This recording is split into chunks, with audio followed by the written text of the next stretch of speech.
Hello guys, I hope you all are doing well because मुझे पता लगा है कि अभी इंडिया में फिर से कोरोना फैल रहा है।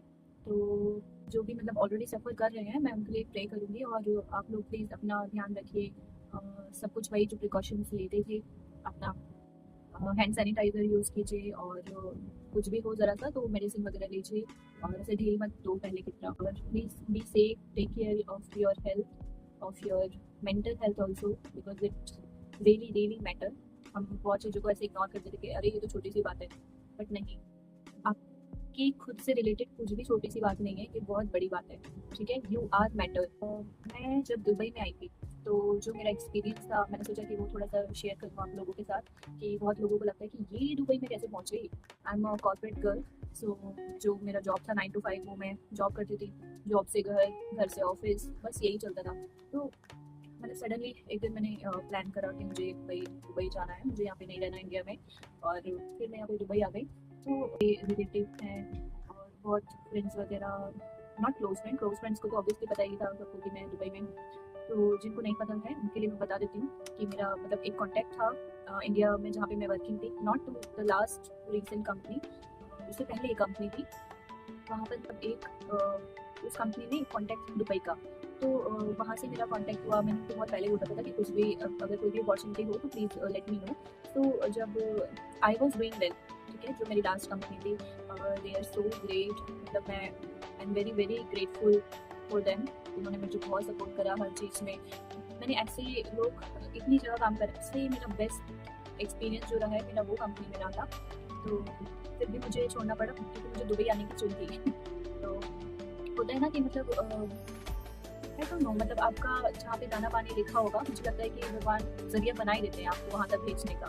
तो मेरे साथ भी कुछ ऐसा ही हुआ, ठीक है। और उन्होंने मुझे बोला कि ठीक है, एक अपॉर्चुनिटी है, आप आ जाओ यहाँ पर। मेरे जिनके थ्रू मैं यहाँ पर दुबई में आई।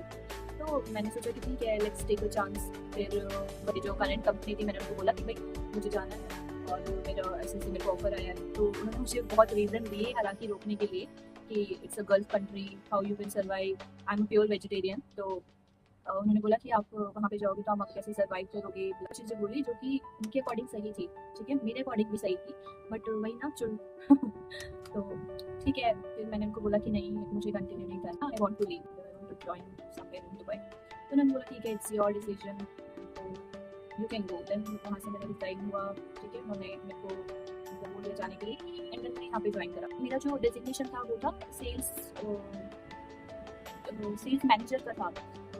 I forgot completely what, but कुछ मैनेजर लेवल का ही था। उसी के थ्रू आपको वीज़ा मिलता है, अदरवाइज़ यहाँ का वीज़ा थोड़ा-सा डिफ़िकल्ट है ना।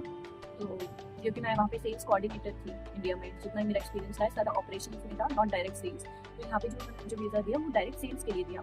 तो ऐसे करके मैं यहाँ पर आई और तो मैंने सोचा कि चलो ठीक है, देख लेंगे क्या होगा, ठीक है।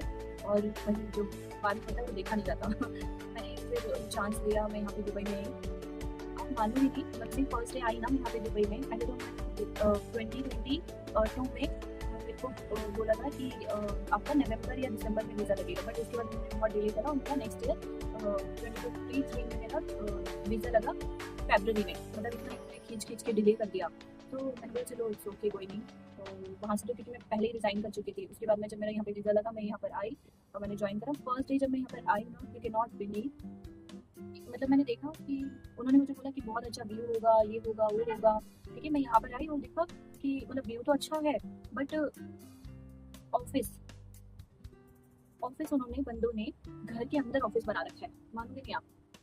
हाँ, और मतलब रेजिडेंशियल एरिया है, it's illegal in Dubai to set office in the residential area. तो मुझे लगा कि अब मुझे तो कुछ इतना आइडिया नहीं था ना, तो मैंने सोचा कि हाँ ठीक है, चलो देखते हैं क्या होगा।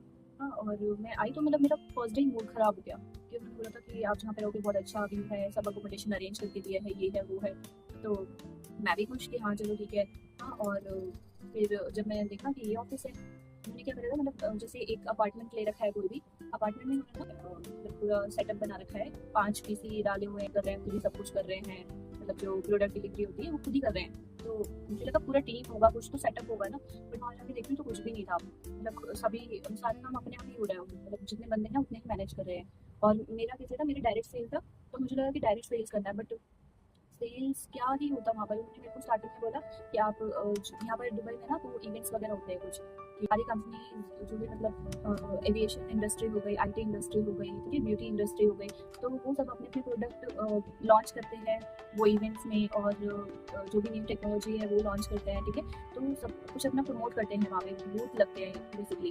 तो वर्ल्ड ट्रेड सेंटर करके जगह है यहाँ पर एक, वहाँ पर तो उन्होंने बोला कि वहाँ पर जाओ, वहाँ पे नए लोगों से मिलो, नई कंपनी मतलब जितनी भी कंपनीज है वहाँ पे सबसे मिलो, और मोस्टली फॉरनर रहते हैं क्योंकि पूरे इट्स ग्लोबल इवेंट, तो सबसे मिलो और वहाँ पे जाके अपनी कंपनी को प्रमोट करो, अपने बारे में बताओ, अपनी कंपनी के बारे में बताओ, इंट्रोडक्शन दो, कि उनसे उनके विजिटिंग कार्ड लो और उनको मेल्स वगैरह करो। आईटी लैंग्वेज में बोलते हैं लीड जनरेशन, ठीक है। तो उस काम में लगा दिया मुझे, बट मेरे को कोई एक्सपीरियंस नहीं था कि इवन बोलना कैसे, क्योंकि मैं डायरेक्ट सेल्स में नहीं थी, मैं बैकएंड स्टेज में थी, लाइक डॉक्यूमेंटेशन पार्ट हो गया, ठीक है, और ऑर्डर प्रोसेसिंग वगैरह ये सब, कोटेशन प्रपोजल, उससे रिलेटेड मेरा एक्सपीरियंस था। मतलब डायरेक्ट फ्रंट एंड पे मैंने कभी काम नहीं करा, तो मुझे लगा कि क्या ही हो जाएगा, ट्राई करके देखते हैं। और वहाँ पे गई, इंट्रोडक्शन दिया, ठीक है, बहुत सारी कंपनी के लोगों को मिली, खुद ही मतलब कुछ एक्सपीरियंस नहीं, किसी ने कुछ नहीं बताया कि क्या करना है, क्या बोलना है, मैं खुद ही गई, खुद ही बोला होगा सब कुछ जो हुआ। उसके बाद में मेरा 1 महीने में मेरी 12 लीड जनरेट करी मैंने, जो भी मैं गई 12 लीड में से तो सारी बड़ी बड़ी लीड्स थी, सारे साइबर सिक्योरिटी के प्रोजेक्ट थे, ठीक है। और जो प्रोजेक्ट थे वो क्लोज कैसे होते हैं, क्योंकि मतलब जब आप बिजनेस कर रहे हो तो आपको आइडिया, आप इतने टाइम से बिजनेस कर रहे हो, ठीक है, ऑलमोस्ट 5 साल या 10 साल पुरानी कंपनी थी, तो आपको ये नहीं पता कि आप कैसे बिजनेस कर रहे हो। तो उन्होंने जहाँ पे आपको 10% का मार्जिन रखना चाहिए, वहाँ पे आप 20%, 25%, 30% रख रहे हो, तो ऑब्वियसली आपका बिजनेस क्लोज नहीं होगा। दैट वॉज द रीज़न कि मतलब वो डील्स क्लोज नहीं हुई, ठीक है।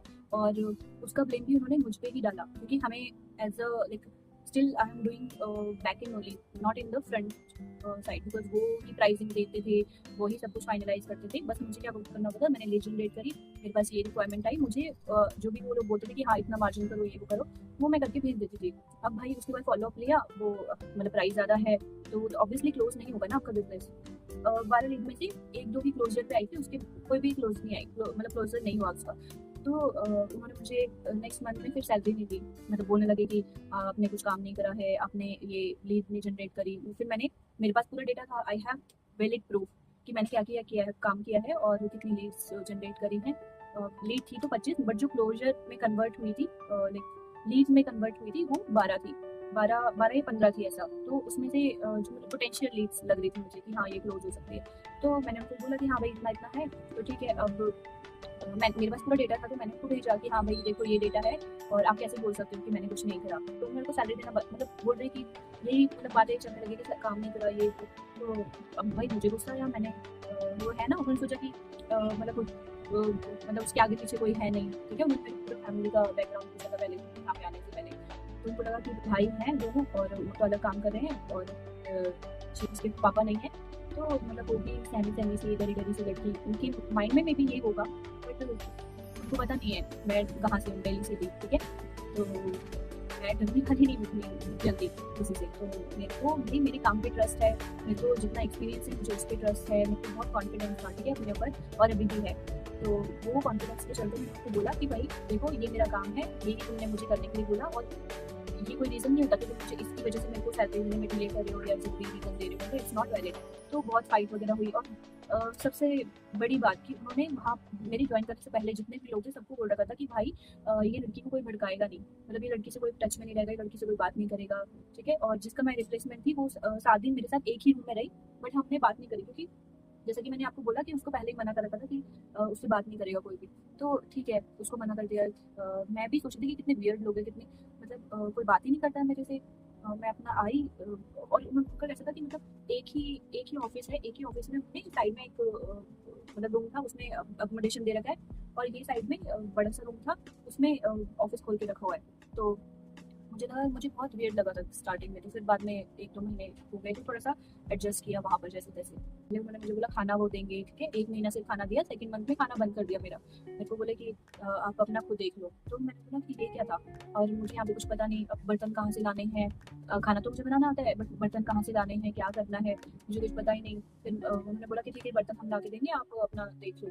तो मैंने बोला ठीक है, मैंने बर्तन की लिस्ट दी, तो बोले नहीं ये तो बहुत ज़्यादा हो रहा है। भाई बेसिक बर्तन बोले थे मैंने कि एक कढ़ाई चाहिए, ठीक है, और जिसमें खाऊंगी वो बर्तन चाहिए, 2-4 जो बर्तन होते हैं वो लेके दी मैंने, चाय के लिए चाय वाला जो होता है बनाने के लिए, और चाय चलनी होती है, ये सब मतलब नॉन बेसिक बर्तन जो होते हैं वो देने के लिए उनको सच में उनको मौत आ गई कि नहीं भाई ये तो बहुत ज़्यादा बोल रही है, ज़्यादा बन रही है ये लड़की, वो ऐसे मतलब बोलने लगे मुझे।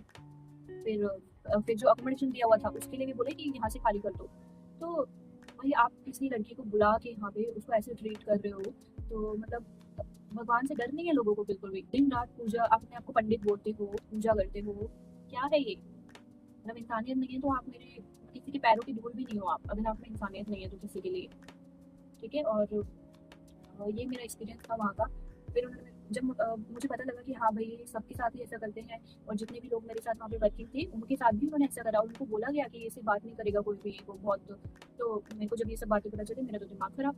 फिर मैंने बाद में उनको बोला कि भाई ऐसे नहीं चलेगा और मेरे को नहीं काम करना यहाँ पर, ठीक है, आप मेरे को मेरी सैलरी दे दो, मेरा एफ कर दो और मैं अपनी कोई जॉब ढूंढ लूँगी। तो और वही हुआ। फिर उन्होंने एट द एंड बोला कि ठीक है अगर आपको नहीं पसंद आ रहा, नहीं समझ आ रहा तो ठीक है, आप मतलब कोई और जॉब ढूंढ लो। और जब फिर वीज़ा कैंसिलेशन की बात आई तो बंदे वो लोग मेरा वीज़ा कैंसिल नहीं कर रहे। मतलब जब तक आप पुरानी कंपनी से जॉब नहीं छोड़ देते तो वीज़ा कैंसिल नहीं होता, तो आप किसी अनदर कंपनी में यू कैन नॉट ज्वाइन। तो वीज़ा कैंसिल नहीं कर रहे थे, इनको ये लगा कि यहाँ पे रहना चाहे, ये मतलब किसी को बताना दे कि हमारे साथ मेरे साथ ऐसा ऐसा कर रहा है, सैलरी नहीं दे रहे थे ये वो। तो उन्होंने फिर कहीं और पे मतलब ना ज्वाइन करे, इसीलिए उन्होंने ऐसे करा। तो फिर मैंने धमकाया अच्छे से, वो सोचे थे डर डर के रहेगी, ठीक है, उसको कुछ पता नहीं है यहाँ पे, न्यू है। तो फिर मैंने दिमाग से काम लिया, मैंने मतलब मेरे भाई से मैसेज करवाया उनको कि आप मेरी बहन को परेशान करे हो ये वो अच्छे से। तो मतलब बंदे थे तो वो थोड़े से पट्टू थे, थोड़े क्या मतलब होना भी चाहिए। टाइम वेट इसीलिए नहीं है यहाँ पे क्योंकि यहाँ के जो रूल है दुबई के बहुत स्ट्रिक्ट है। यहाँ पे आप किसी को थप्पड़ नहीं मार सकते, किसी को गाली नहीं दे सकते, बहुत सारे ऐसे रूल्स है, ठीक है। और ऐसे किसी को बुलाना और यहाँ पे सैलरी नहीं देना वो तो इट्स इलीगल और बहुत बड़ा क्राइम है। तो मैंने बोला कि भाई को कि भाई ऐसी ऐसी बात है, तो बस एक मैसेज करके, तो उसने मैसेज करा डायरेक्ट उसको, नेक्स्ट डे कैंसिल माई पिकअप। तो ऐसे this is how I escaped from this place. And आपको अगर चैलेंज ये था कि न्यू जॉब कैसे मिलेगी, देन फिर मैंने आई डिडंट गिव अप। मैंने 3 महीने तो यहाँ पे सर्वाइव करा जैसे तैसे, और उसके बाद में मैंने जॉब खुद से ढूंढना स्टार्ट करा। 2 साल अभी मैंने वहाँ पे काम किया है, बट मेरे को वहाँ पे कंटिन्यू नहीं करना था वीज़ा, तो I left that job also.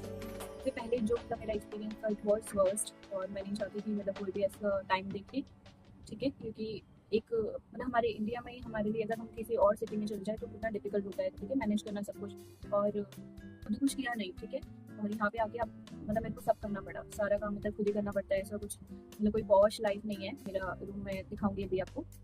तो ऐसे रूम में रहते हैं, और इसका जो मैं अभी यहाँ पे पे कर रही हूँ ऑलमोस्ट इंडियन INR में 25,000 है पर मंथ। 25,000 पर मंथ आपको पे करना पड़ता है ऐसे रूम में रहने के लिए, वो भी शेयरिंग है, नॉट और पर्सनल रूम। तो एडजस्ट करना पड़ता है लाइफ में बहुत चीज़ों को। और मैं बस इतने बोलूँ कि डोंट गिव अप। टाइम अच्छा भी आता है, टाइम बुरा भी आता है। तो और जो भी तुम्हारे साथ हो रहा है ना, इतना है कि सब कुछ पहले से लिखा हुआ है। तुम आज कहाँ बैठे हो और जो आप सोच रहे हो कि हाँ आप आज इस जगह पर हो, तो उसका भी कोई ना कोई रीज़न है, कोई वजह है कि आप यहाँ पर हो। और जो भी आपने पहले सहा, जो भी हो रहा है आपके साथ, उसका सबका एक रीज़न है। आपको लगता है कि मतलब लोग ऐसे कैसे हो सकते हैं कि भगवान से डर नहीं लगता, किसी के साथ भी कुछ गलत कर देते हैं, मतलब ऐसे कैसे कर सकते हैं? तो बहुत सारे क्वेश्चंस रह जाते हैं मन में कि बट आप अच्छे हो, आप अच्छे ही रहो, बट इतना भी अच्छे नहीं जो जैसा है जिसके साथ वैसे ही बन के रहो। जैसे इन लोगों ने तो झलक दी तो बहुत सीधी सी है, ठीक है, बिना बाप की बेटी है तो कुछ भी करेंगे, कुछ भी बोलेंगे, ऐसे ही रहेगी। नहीं भाई, किसी से नहीं डरना। मैंने जो अपनी लाइफ में सीखा है वो मेरी माँ से सीखा है, ठीक है। मेरी मम्मा ने बहुत स्ट्रगल किया है, और जो भी मैं आज हूँ सिर्फ उनकी बदौलत हूँ। Thanks to her, thanks to my family कि मैं मतलब आज जो भी हूँ उनकी वजह से हूँ। क्योंकि जब वो लोग बोलते हैं ना कि मतलब हमें बहुत प्राउड है तेरे पर, तो बहुत वो फीलिंग मतलब दुनिया से परे है कि यू मेड इट। और मैं सबको यही बोलना चाहूँगी कि डोंट गिव अप, अपने ऊपर काम करते रहो, ठीक है, अपने अपनों के लिए काम करते रहो, और थोड़ा सा सेल्फिश भी बनना सीखो, वरना ये दुनिया तो बेच खाएगी तुमको। यहाँ पे मतलब हम एक्सपेक्ट कर देते हैं कि हमारे साथ सब अच्छा होगा, बट अनएक्सपेक्टेड थिंग्स के लिए आप हमेशा तैयार रहो कि आपको पता नहीं है कि कब क्या हो जाए, कब कौन सी सिचुएशन आ जाए आपके सामने। क्योंकि मेरे साथ मेरा पर्सनल एक्सपीरियंस है, मैंने जो चाहा है मेरे को लाइफ में हमेशा सब चीज़ उल्टी ही मिली है।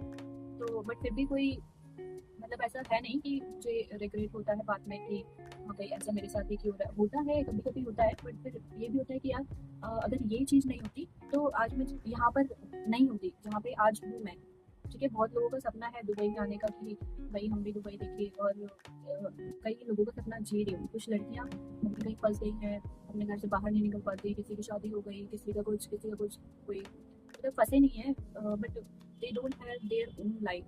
तो मैं मतलब वो सपना कईयों का जी रही हूँ, तो I am very proud of my self. और बस यही मेरी स्टोरी थी जो मुझे शेयर करना था आप लोगों के साथ, कि ज़िंदगी में कभी गिव अप नहीं करने का, और आगे बढ़ते रहिए।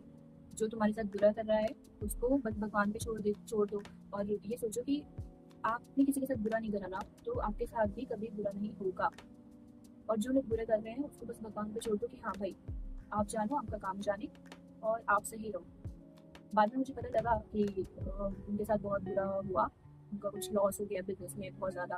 तो भाई आप जो कर रहे हो ना, आपको सब यहीं होकर जाना है। आप किसी के साथ बुरा करोगे आज, तो कल वो आपके सामने आएगा ही आएगा, चाहे किसी भी वे में आए। आप आज सोच रहे हो कि आज तो आपने इसके साथ ऐसा करा, ठीक है, आप भाई ये तो रो गया मेरी वजह से, ठीक है, आपको बहुत सुकून मिल रहा है उस चीज़ में, बट आगे जाकर आपको वो सामने देखना ही पड़ेगा, आपके सामने आएगा ही आएगा आपका बुरा किया हुआ, आज नहीं तो कल किसी ना किसी वे में। तो बस वही सब्र करके बैठ जाओ और उस पर भरोसा रखो, वो कभी आपको हारने नहीं देगा। तो वो आज के लिए इतना ही। Bye bye, take care.